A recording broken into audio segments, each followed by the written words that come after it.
Hey everybody, so one of the unexpected projects that I had this year was actually having to fix a small crack in the front of the keel. When we hauled out, I didn't notice it right away, but I don't know if the boat was put down a little hard on the keel or if it was, who knows. Anyways, I had about a 3-inch crack on the starboard side of the keel, right at the front here. So what I did is I ground it back on both sides pretty far, and I decided that I would wrap the fiberglass cloth right around. So what I did is I actually have 6 layers of cloth in here. I've done a lot of fiberglass videos, so I didn't want to film the whole thing start to finish, but I thought that I'd show some of the steps. So anyways, I'm using the West Systems 105 with the 205 hardener. And then I put 6 layers of bi-axial cloth in, and it's the I'm using the 12-ounce one here in this case. And then what I did is I kind of cut out the groove or the crack. I just kind of ground it out, and then I filled in the thing with epoxy, with a thickened epoxy. And then what I did was I covered it with a piece of this bi-axial fiberglass. Then I made the next one bigger, and the next one bigger, and the next one bigger, and then I actually overlapped to the other side. So what I did is I kind of sanded it down all the way around. That way I could kind of have one piece, do a nice blend into the remaining keel, and that's how you kind of get it smooth. And then what I did is I covered it with contractor garbage bag. That's my peel ply. And basically put that on and let it cure overnight. And then I left it like that for weeks until almost like the thing blew off.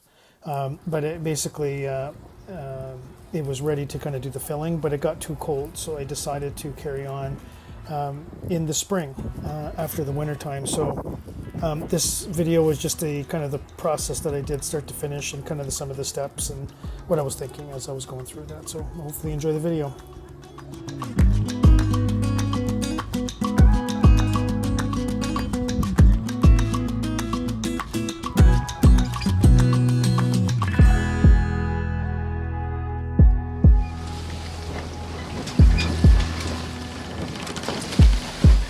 Bought this boat with very little.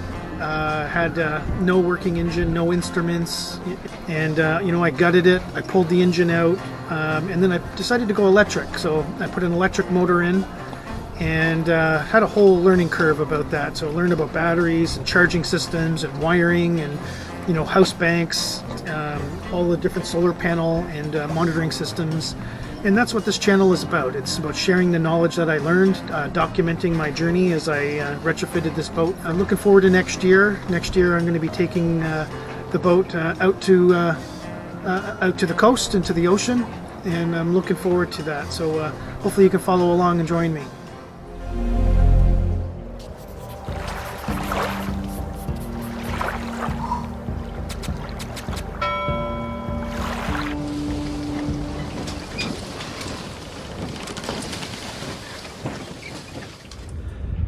Hey everybody, so it's mid-January, it's getting cold. It's been pretty consistent. There's Northern Comfort, and I'm just down for a spot check. I've been working on the enclosure at the house with sewing, actually, and I got to bring it out here on a warm day, and I'm going to have a warm day in a few days on Wednesday. So I'm just hoping it doesn't rain. It'll be +4 when I say it's warm. Just right now it's -3. And we've had lows of about -7. And I'm just here to check on the batteries. They're still on. I've been just doing a little experiment. I wanted to see what the charging was like, because I have a cutoff saying if the temperature is less than +5, don't charge. And I'm just checking on it to see how that's working.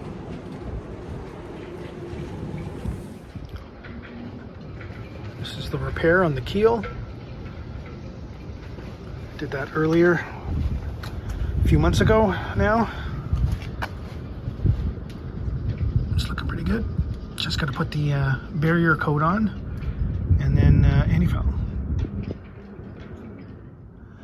Oh, 42%. It's been cold, so I've lost over half my battery just with the power required to draw the electronics.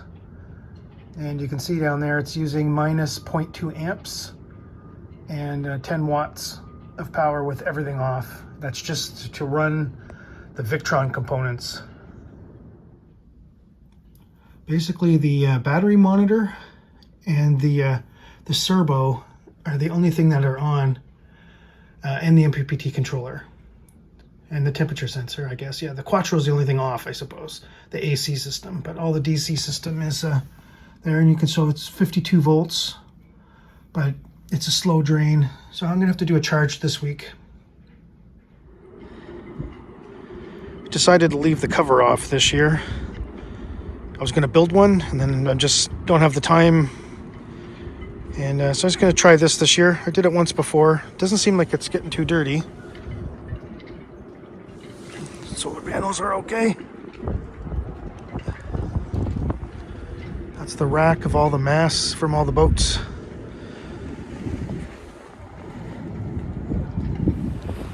They do cram them in here. These are two interesting boats. This is the Playfair behind me, and the white boat over there is that's the Pathfinder. And there's a third boat, the St. Lawrence 2, and there are three vessels that are used for training and sailing in Lake Ontario, and it's for youth. See, they put a Christmas tree up on the top of that one, but I think they're here over the winter time in that boat doing work all winter. And then over on this side, well, that's the travel lift and the boat caddy, or whatever they call it.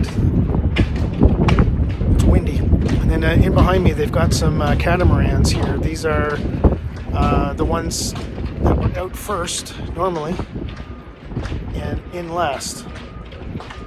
There's a lagoon and a fontaine Pajou or something. It was those nice catamarans.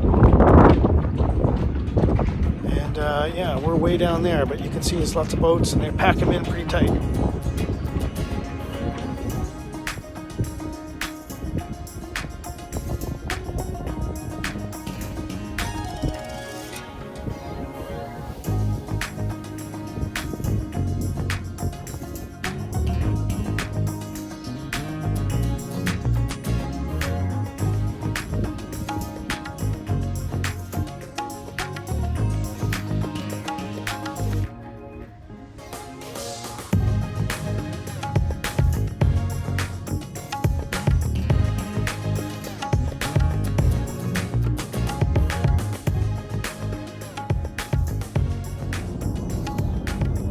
Oh, got the third coat on here, and that's with the 407 West Systems fairing compound added to the epoxy. So it's basically a hardened epoxy coating. It's a third layer there on top of the fiberglass, so just filling some little nicks in.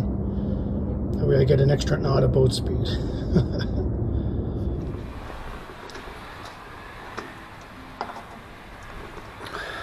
Hey everybody, so just finishing off this repair that I started last November. It's March here now, so I'm finally getting a decent enough weather to put the last few coats on.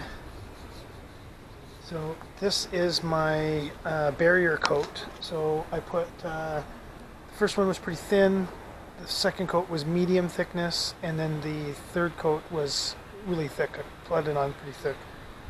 And that is basically on there to provide the fiberglass, bare fiberglass repair that I did on the nose there, more from the elements. It basically protects it. It's like you don't want to leave your fiberglass exposed. So I'm using Inolex 2000 for that. And then you just put that on top of the fiberglass. I've stretched it out pretty far.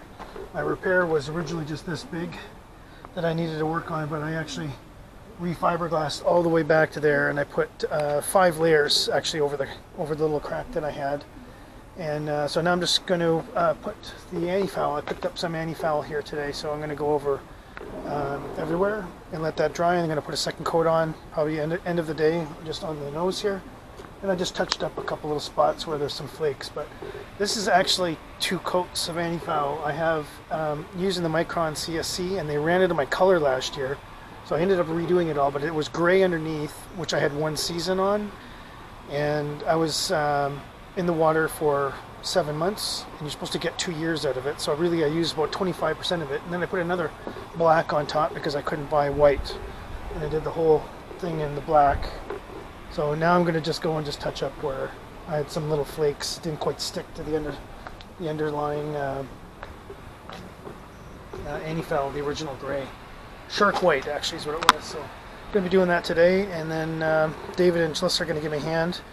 And they're going to tackle some projects on the inside of the boat. Jalissa's going to be painting with the bilge coat now that the inside is getting close to finish. I'm going to start tidying it up and getting it ready to, I guess, do the finishing. And David's going to help me with the water tank. So we'll see that going on.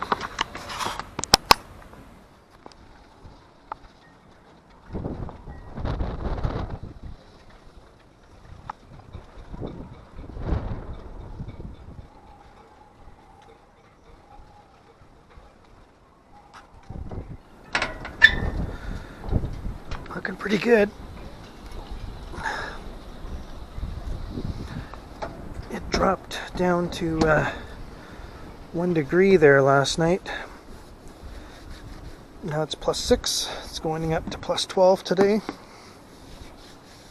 Looks like it dried okay. The new paint and the old paint just has a slightly different hue, so I'm going to have to buff that a little bit right at the line there. Otherwise I'm going to end up repainting everything again, which I don't want to do. But anyways, glad to get out. And it's enough to the water, but still a little bit far. It's windy today.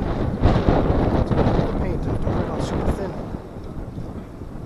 So I'm going to wait another hour or 2 to see how the temperature goes. Well, I managed to get another day with +10 for about 5 hours, so I got another the second coat down of the Interlux bright side, and I'm now just going to get the inside floor done, but I'm not going to paint there because I'm getting a sea deck. Mike from I can't remember his company name here, I'll find it there afterwards, but anyways, Mike's Launch Marine Concepts, that's what it's called. He's going to help me out with some sea deck installation. So he went and measured all of the seating area and everywhere that there was anti-skid, and then I'm going to replace that with sea deck. So anyways, this is nice and neat. The funny thing is I did the outside of it all last year, but I didn't do the cockpit. So now the cockpit looks like it's bright and shiny compared to everything else. Kind of funny.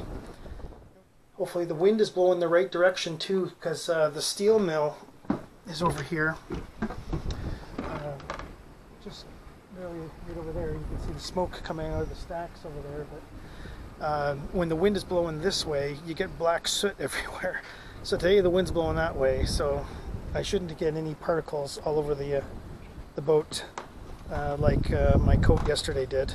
I had got here and there was like just little black pebbles everywhere. You can kind of rub them off, but it's actually physically granular little pellets that comes out of that thing, so it's not the best for breathing down here. But anyways, going to let that dry for a few hours. Going to take a break.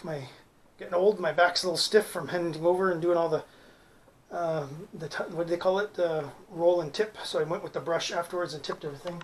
And I just want to save my brush, so I got to go get my acetone container, and then I'm going to let that soak in acetone for a little bit, so I can use it again.